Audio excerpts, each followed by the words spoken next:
Ladies and gentlemen, boys and girls, children of all ages, welcome to the channel World of Wrestling. Here today to discuss about AEW Rampage January 7th, 2022 and WWE Smackdown January 7th, 2022 reviews. Let's get right into AEW Rampage. I'm going to go over that real quick with you guys. Pretty good solid matches that took place on this card. Very fun, entertaining stuff compared to what WWE SmackDown had to offer for 2 fucking hours. I don't know how the hell I got through it, but I did. And I will go over that last after I go over Rampage. So let's go right into Rampage and get things started here. First thing that took place was Adam Cole against Jake Atlas. This was actually a really good match to kickstart the show. Solid, entertaining action. And Adam Cole actually won this match by a heel hook submission hold. He did not win with the boom or Panama Sunrise maneuvers to end the match. So I was a bit surprised by that. Jake Atlas didn't do too bad in this match, but unfortunately he ended up picking an L in this matchup. And it led to Red Dragon to come down the ring and want to help out Adam Cole to deliver another beatdown on Jake Atlas. Unfortunately for them, the Best Friends and Orange Cassidy show up and they defend Jake Atlas, and Adam Cole and Red Dragon end up retreating up the ramp, and that's how that segment ends. The next match on the card was Britt Baker and Jamie Hayter going up against Riho and Ruby Soho in a tag team matchup. This tag team matchup was okay. There was a match. This match was actually to help build towards the Battle of the Belts matchup between Riho and Britt Baker for the Women's Championship, which was actually the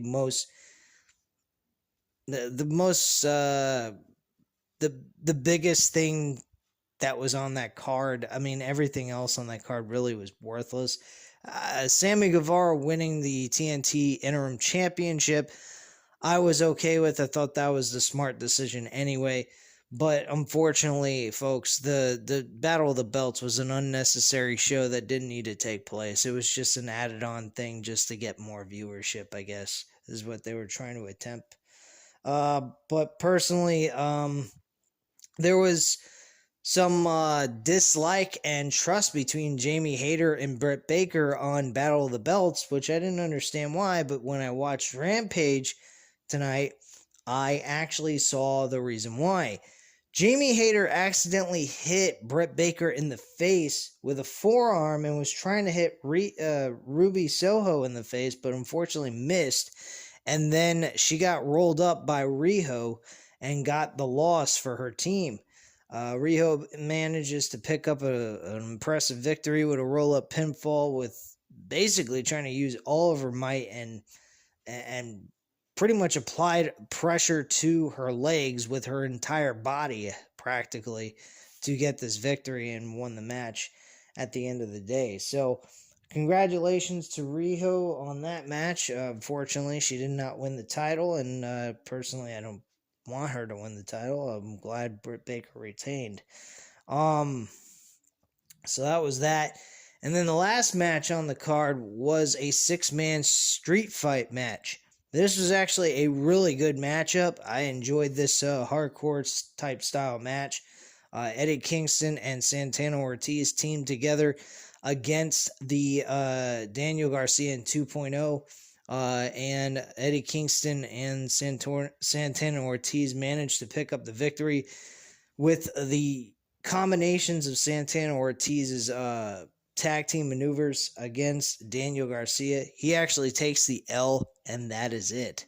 After the match was over, though, Daniel Garcia and 2.0 managed to attack Eddie Kingston and went ahead and tried to tie him up, duct tape him actually to the ring ropes. And Jericho was pissed off about this. They also attacked Santana Ortiz to get to Eddie Kingston at this point, and Jericho just got pissed off, got up out of the announcer's booth, and went straight to the ring and stopped them from doing this, and that was basically it. Jericho stood tall in the middle of the ring, and that's how the show went off the air, with Kingston kind of having a look on his face as if he didn't want his help.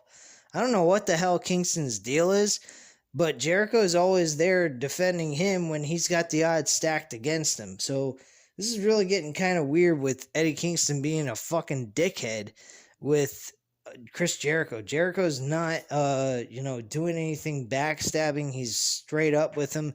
He's also friends with Santana and Ortiz. They're part of his group. So, I mean, if you're with his group, he's going to do what he's going to do to protect them. And if you happen to be there, you're going to get protected too. So, I don't know what to tell, our boy Eddie Kingston, but that was kind of weird that he had a fucking terrible look on his face, which I thought was weird, but whatever. Anyway, let's now move on to the real shit. That's WWE Smackdown. Now, my thing about this is, folks, I thought this was fucking hilarious. Really, I did. I thought a lot of this was hilarious. I mean, we got Mickie James showing up back to WWE for the Royal Rumble. It was announced on that episode this past Friday night that she will be competing in the Royal Rumble match itself for the women.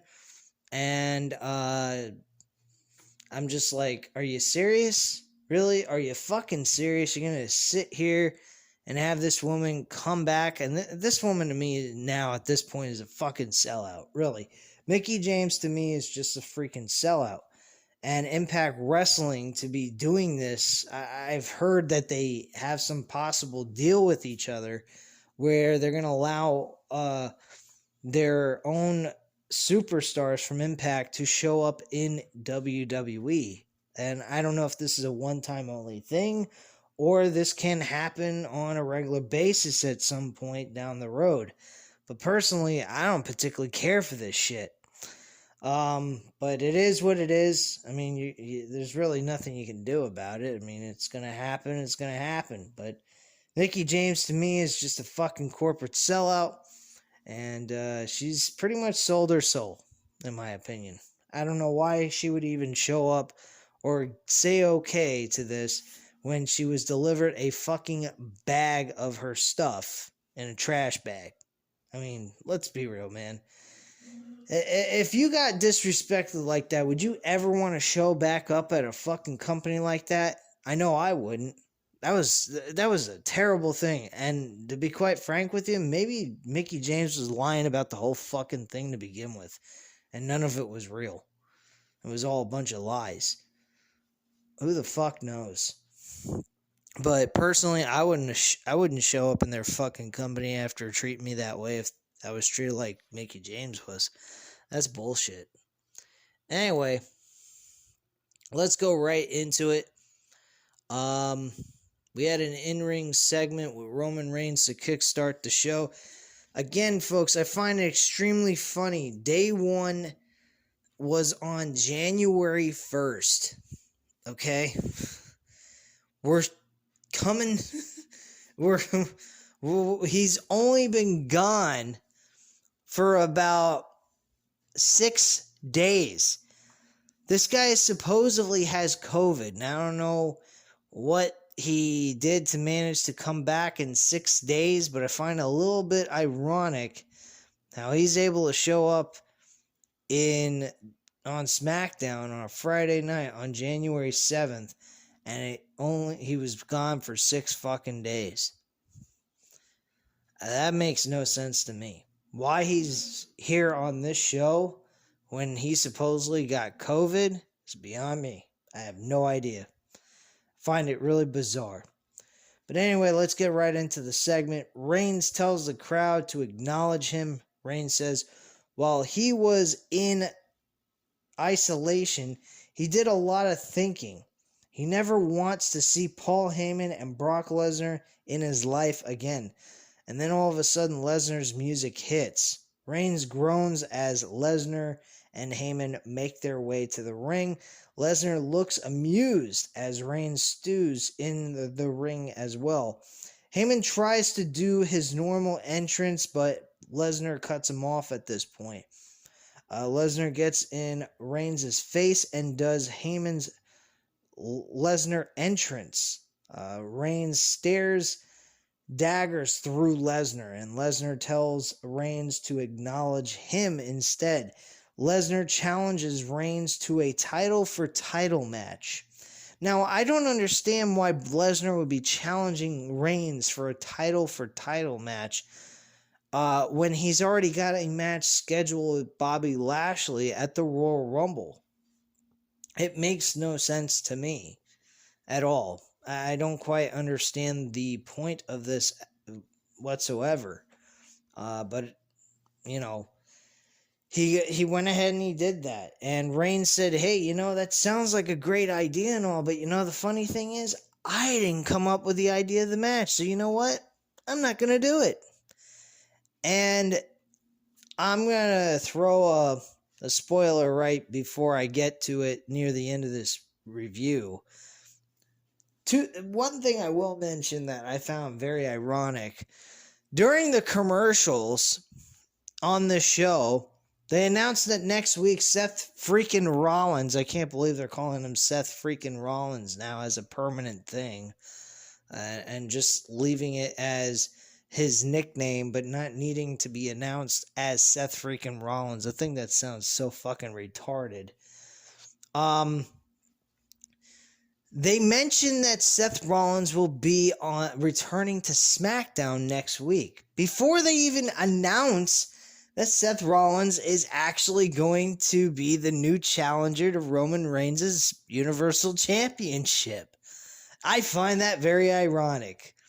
Not to mention, they state that I think it was on a Raw show or something like that, or SmackDown, that Seth Rollins in a taping, a dark match type thing, Seth Rollins turned face.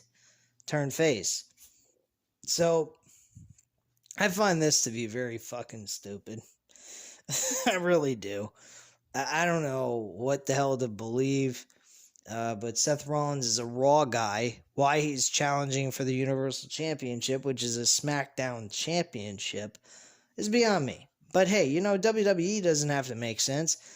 Now, Lesnar challenging for the WWE Championship makes sense because he's a free agent. He can go to either show. He has the freedom to go wherever he wants. Seth Rollins does not have that luxury. He is a Raw guy, specifically for Raw brand. This brand bullshit needs to die. It needs to go away. The brand split needs to end. So, in one end of the spectrum, it was dumb for them to announce this while Brock Lesnar already has a scheduled opponent for Royal Rumble. It's also a blessing in disguise because it definitely hints that this match will be taking place at WrestleMania. We will unify these fucking belts and be done with this brand split bullshit.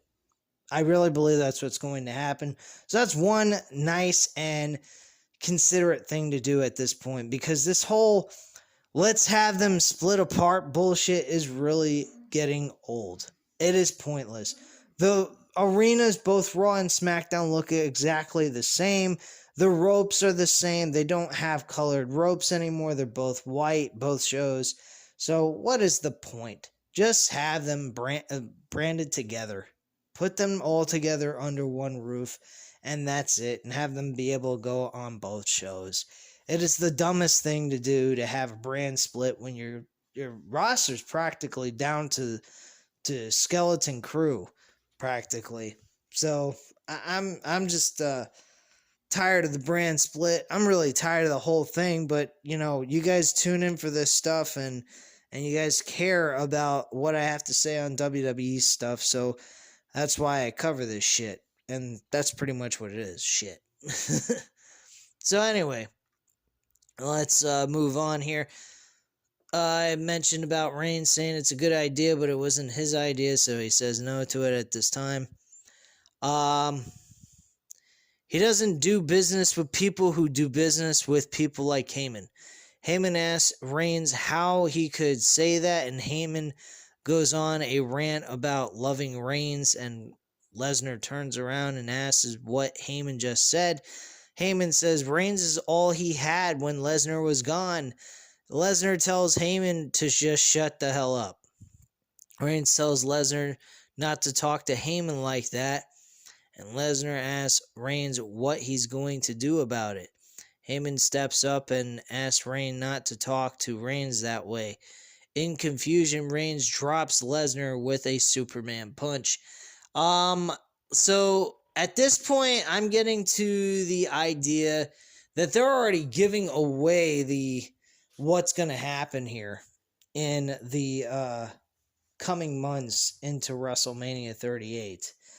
Obviously, what's going to happen on night 2 is Roman Reigns and Brock Lesnar will be the main event, unifying the 2 championship belts, and this will lead to Roman Reigns and Paul Heyman pulling the rug from underneath Brock Lesnar to ultimately help Roman Reigns become a double champion, and then just unifying the belts and getting rid of one of those 2 championships that he already has. That's basically it. That's all he's doing. So, that's the situation. I find it to be a little much. I don't think it was absolutely necessary for them to have to do something like this, but that's the way it looks like it's going. But it does make sense for what they were doing at the Crown Jewel pay-per-view that they did in October. So I understand exactly where they're going with this whole confusion on where Paul Heyman lies with his allegiance to Lesnar or Roman Reigns. And obviously this is going to lead to Roman Reigns getting Paul Heyman back in his corner. That's all this is going to lead to. And it's pretty much in a sense of like a Rock, Vince McMahon, Shane McMahon situation from Survivor Series of 1998 when he won his first WWE championship. So that's really all I'm getting from this. My thoughts on it, do I think it's unique? Not really. I mean, it is trickery. I mean, if nobody has ever seen that storyline in Survivor Series of 98, you would be probably surprised in some cases, especially younger kids today, younger youth that follow WWE or any wrestling promotion. They'd probably say, hey, that's really cool what they did by the time we get to the end of this storyline. So, some people might not see it coming. Some casual wrestling fans might not know anything about some storyline like this, but it has happened before. So this is nothing unusual to a hardcore wrestling fan like myself. But if you're a casual wrestling fan, you'll really appreciate this. But, me personally, I've seen this happen before. I've seen it happen in previous situations. Stone Cold Steve Austin, Vince McMahon in WrestleMania 17. That was one that nobody expected to ever see happen. And, this is kind of similar to that kind of situation, only it's not as good as the other 2 storylines I mentioned from the past. So, personally, I think it's okay, but creatively, they're just digging up old ideas from what they used to do that were successful, and they're hoping that maybe for this, it will be successful as well. I don't think it's going to be unless you're a casual wrestling fan who doesn't follow wrestling at all. If you're a person that's been just recently following it, you're not going to know that this type of shit has already happened before. But if you followed it since the 90s, the early 2000s, you'll see very similar situations with this Roman Reigns, Paul Heyman shit that you've seen with The Rock and Vince McMahon and Stone Cold and Vince McMahon. It's the exact same situation.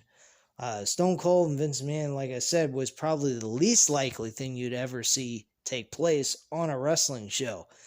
I watched that shit live, and I could not believe I saw Vince McMahon and Stone Cold Steve Austin shaking hands at the end of that fucking match. I couldn't believe that shit. That was mind-boggling. But yeah, this is not going to be surprising to me. I just seeing what happened and what took place in this whole storyline, in this whole segment, I know that that's what's going to happen. Paul Heyman is going to turn on Brock Lesnar, leading to Roman Reigns being a double champion. That's all this is about. All right, so let's move on here. We had Sami Zayn go up against Rick Boogs. Really nothing important here. Rick Boogs wins the match by a roll-up pinfall. Fucking pathetic. This is what they're doing to Sami Zayn at this point in his career. I cannot believe this shit, man. And then at the end of it, after Rick Boogs wins the matchup against Sami Zayn, they decide to go ahead and have Johnny Knoxville show up on TV during this segment after the match is over and have Johnny Knoxville throw Sami Zayn over the top rope. And then when he walks away, the announcer claims he has now qualified for the Royal Rumble spot in the actual match itself. I could not believe this shit, folks. I really could not. I thought this was absolutely dumbfounding. Didn't they already announce on day one he is an entrant into the Royal Rumble itself? Because, I'm sorry, guys. If you're not hearing me very well, I'm putting my charger in to charge up my computer. My battery on my computer is getting kind of low here. So give me a second. But yeah, guys, wasn't there an announcement made on day one by Johnny Knoxville himself that he was going to be in this match and he was going to be in the Royal Rumble? I mean, like, this is the dumbest fucking thing I ever seen in my life. He throws Sami Zayn off the top rope and then he's qualified for the fucking entrance into the Royal Rumble. Unfucking believable. And Sami Zayn's made to look like a fucking idiot. Nothing unusual there for Sami Zayn. He's always made it to look like an idiot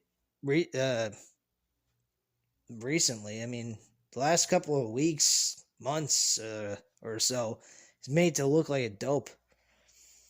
I have no idea. And yet they've still revealed the video documentary of Sami Zayn being able to provide proof that he's being held back, which I find very funny.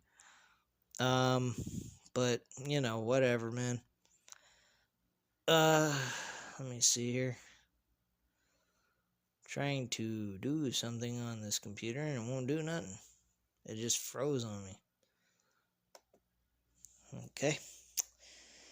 Well, anyway, we had a segment with Charlotte Flair. Oh, God. Yeah, Charlotte Flair, folks. She was on SmackDown this past Friday night. She announced that she will be in the Royal Rumble. She also was able to act as if she was a narrator for the Royal Rumble for the women, and that they would have them like she was a fucking talker for and hyping up the Royal Rumble itself. I don't know, man. The whole thing was just fucking retarded. But anyway, yeah, she announces that she will put herself in the Royal Rumble as well. Now, don't get me wrong. Let me state this and correct me if I'm wrong, actually, I should say. Isn't Charlotte Flair a fucking SmackDown Women's Champion? Isn't she one of the world champions in the women's division? Why is she going ahead and being placed into the Royal Rumble? What is the fucking point of this? She is not Brock Lesnar. She is not going to hype up the Royal Rumble. If anything, this is gonna get people very worried and scared to actually watch this fucking matchup for the Women's Royal Rumble, because they may think that this broad's going to win again. I honestly think that this guy, Vince McMahon, just loves to make people fucking miserable. And he does a great job. I mean, He did a great job entertaining us when we were young kids. And now that we're grown-ass adults, most of us, he loves to annoy us. That's all this fucking guy does now. He loves to annoy, and he does a great job. I have to give him credit. He's a great annoyer. But yeah, I don't understand the point of Charlotte Flair being in the fucking Royal Rumble. What is the point of this? Is she going to make any difference in this freaking this Royal Rumble match itself for the women? Of course not. They got Bella Twins. They got the fucking Mickey James. They got Lita. They got all these old fucks from Nowheresville that haven't wrestled in a while, and they're showing up. Michelle McCool is part of this. Summer Rae, who used to be in a storyline with Fandango. I mean, give me a fucking break with these picks they put in. This is a joke. Half of the roster ain't even part of the roster. They're fucking old legends that are coming back and making appearances for the Royal Rumble. What a fucking joke, man. I mean, you had a few, like Dana Brooke. Oh, big whoop. Shayna Baszler, who's been used like crap for the last 2 years since she came to the main roster. So, I mean, what the fuck do we got here? It's a joke.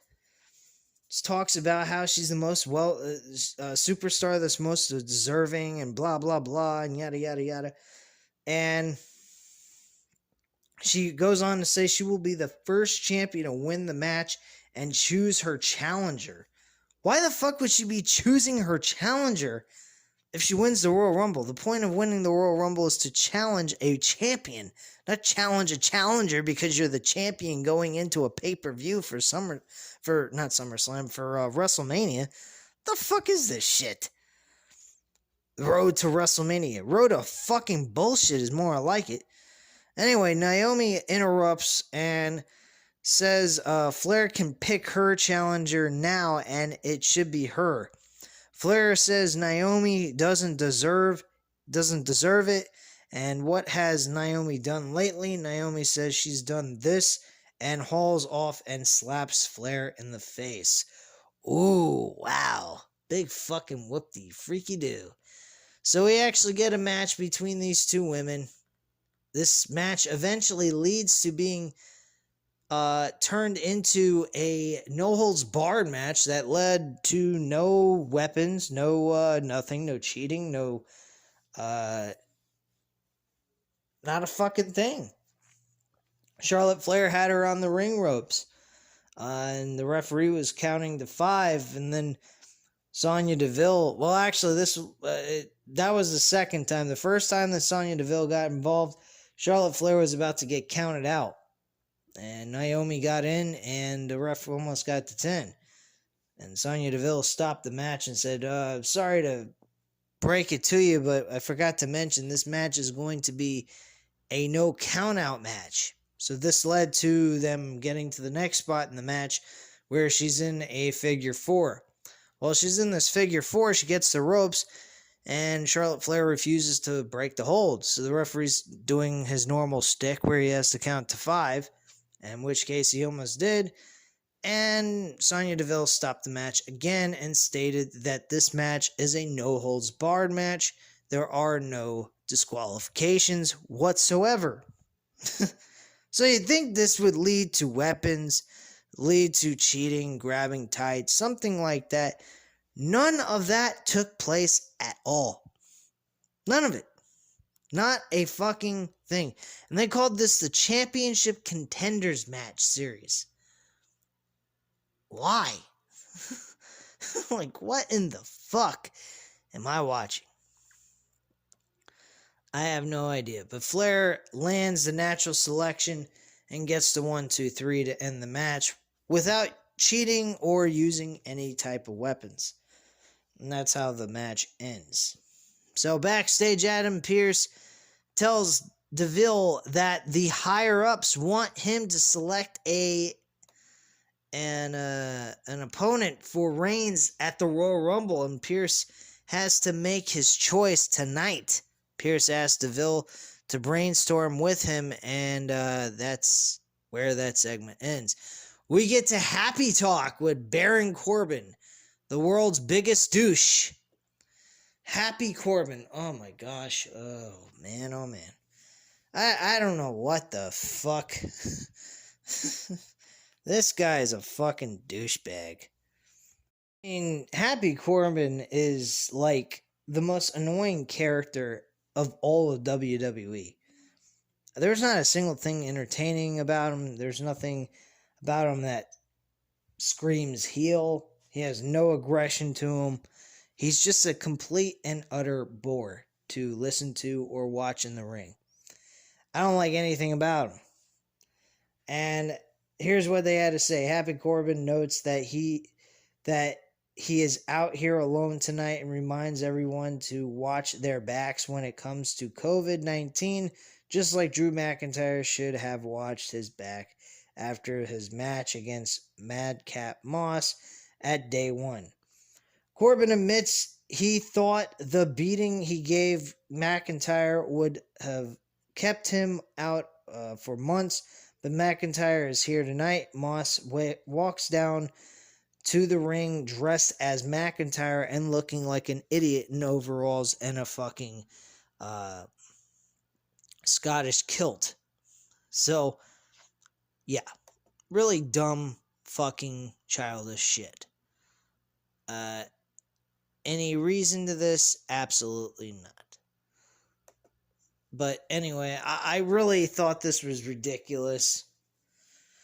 And, yeah, like usual, there's nothing on this show that's worth a continental shit. During this whole entire segment, this led to Happy Corbin and Madcap Moss having a tag team match with the Viking Raiders. And guess what? The Viking Raiders, you'd think they'd win. They're a tag team. No. They lose. They fucking lose. What a fucking joke. And the match didn't even last, not even 5 minutes. They lose. So backstage, Pierce walks into Reigns' locker room. Pierce tells Reigns he's selected his next challenger. Reigns wants to watch his cousin's match, so he tells Pierce to hit the bricks at this point. Alright, so then the main event. This is your main event of SmackDown. The rinse and repeat of the same fucking shit. We already saw the Usos face the New Day in a tag team match for their tag team titles at the pay-per-view day one. Why are we getting this the same week, 6 days after the pay-per-view itself? What is the fucking point of this? There is none. The Dudley Boys. The Dudley Boys. I'm talking about the fucking Dudley Boys here. They used the fucking Dudley Boys 3D maneuver. And they acknowledged that during one of their segments when they did a backstage interview. They call it the one and done maneuver, or just the 1D. And they're doing that for now on. So they utilized that move again in this matchup through a table like the Dudleys used to do. And they won their match. Was this match good? It was alright. It wasn't, oh my god, it was so amazing. No, that 6-man tag team hardcore match was better than this shit. There was a lot more excitement. The crowd was interested. The electricity was in the air by the audience and by the wrestlers. There was no feeling whatsoever from this match. At all. There was no point in this match taking place. It was just a filler because they had no idea what to put in as the main event. So they figured, okay, championship match, street fight. There you go. We got a main event match for a Friday night SmackDown episode. There you go. People should be happy about that, right? No, you're repeating the fucking match. What is the point of doing that? That's the problem. If this match was with the Usos against some other tag team that was noteworthy to challenge for the tag team titles in a street fight, I think I'd be okay with it. Because the match itself wasn't bad. It just, it was the same thing, only in a street fight now. Who gives a shit? These guys have fought in street fights before. I'm pretty certain they fought in the fucking Hell in a Cell, for God's sakes. This is bullshit. This is why nobody cares. People come to these shows. I don't know why they come to these shows. They waste their money to sit there and be quiet. What the hell would you waste your money to be there and be quiet? You go there to get rowdy and noticed and heard. These people don't get heard. They don't say a fucking thing. They just sit there on their hands and go, yay, hey, what the fuck's wrong with you people? What happened to the fans that used to go to these shows? Oh, I forgot. They probably all go to the AEW shows where it's actually more entertaining to watch than go to this fucking WWE crap. But yeah, the Usos retain their title. And then after the show comes to a close, we have Seth Rollins show up in Reigns' locker room, staring at him, and again, like always, laughing with that annoying fucking dumb laugh. I can't stand Seth Rollins with this heel run, with this stupid laugh. I don't think I'm doing the laugh good enough to imitate it, but you get my point. It is a stupid fucking laugh. And I'm just like, are you kidding me with this garbage? Jeez, man. You guys can't come up with anything. I'm just saying to myself, man, it's a good thing WCW ain't around nowadays. They'd have beat your fucking ass into the ground if they would have been doing shit like this back in the old days. Jeez, man. They really are a fucking terrible company. And I still don't understand how they can get 2 million views on a fucking SmackDown show and 1.5 million views on a Raw show. I still can't fucking figure it out. What are you people doing? Are you people sucking down peyote or some shit? Taking well, if you took Valiums, you wouldn't be watching the show. And not to mention, you don't need that. Raw and SmackDown can do the trick right for you. They'll put you to sleep in no time. But, I mean, what do you guys see in this shit? The ones that actually watch it. I know majority of the people that follow the content that I have on this channel don't watch WWE programming live or at all. So, to you guys, I don't mean any of those comments to you guys at all. So, don't take it the wrong way. But the ones that do, I mean, what the fuck are you doing? Like, what do you see in this shit? Anyone that does watch this show, please leave a comment down below about this. I really want to hear what you have to say. And please make logical sense of it so I don't think you're dumb. Because if you can't, then you were dumb. You're fucking idiotic. But anyway, guys, that is your review on both Rampage and SmackDown for January 7th, 2022. You know what to do at this time, though. Hit the like button if you like this video. Hit the subscribe button if you're not already subscribed to the channel, of course. Leave a comment down below. I'll definitely get back to you on that, and I thank you guys very much for watching. Have a great night, guys. I'll speak to you again soon. More than likely, we will be doing a Random Wrestling Talk episode number 1 for the very first time in a long time on this channel. This will be the 3rd attempt of me trying to do this shit on this channel, and hopefully I stick to it. I'm going to try to do live shows every single week about wrestling news and rumors and all that stuff. I'll try to stay away from the spoilers so that you guys don't get bugged by that, because I don't want myself I don't particularly like going ahead and reading off spoilers on what's going on behind the scenes on what the storylines that are taking place in the future. I think that is terrible for any wrestling fan that wants to follow these programs. So I'm not going to cover that. I'm going to talk more about the behind the scenes, what's going on, what kind of issues are taking place, injury reports, stuff like that, ratings and all that jazz, and go over that with you guys tomorrow around 8 o'clock. So I will schedule this right after I am done with work and I'm done with eating dinner. So I'll give you guys like a 2-hour period to acknowledge that has been scheduled. so that you are aware of it when I go live, giving you some time to go ahead and get into the chat room and wait for me, and I'll be able to read off your chat, your comments in the chat room, and be able to communicate with you guys as well. So you guys will be part of the show as well. So if you want to be part of World of Wrestling and actually have your voice heard on my channel, by all means, show up. I will read your comments and I will talk to you guys directly as we go through the show. Anyway, guys, at this time, I thank you very much for watching and have a great night. Bye.